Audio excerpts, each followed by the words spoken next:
It's very important that the kid doesn't get a racket that's too heavy for him or too light for him.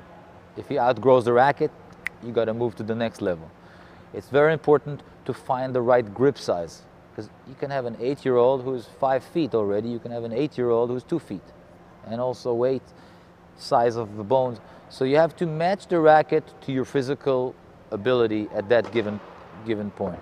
And that is the pro's job, to make sure that the kid doesn't play with a racket that's not to his size. So it's a personal thing what brand to get, because that's, you know, they're all more or less the same rackets. And then as far as the more advanced kids, I like to recommend the stiffer rackets, the not so wide body, the rackets that the pros use more, and that's my personal taste. And it also depends on the style of play.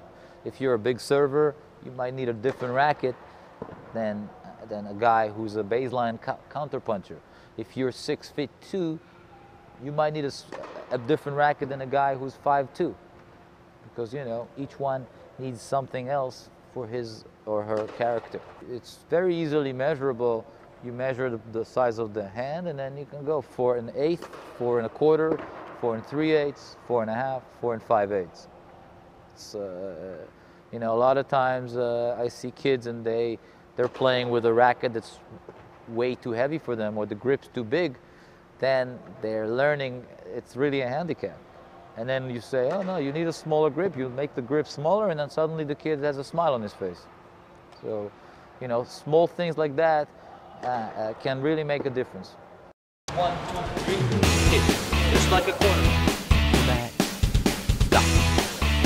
2, you got it. And kick. Excellent. Let's go. 3, hit. Just like a quarterback. Back. Stop. 2, you got it. And kick. Excellent.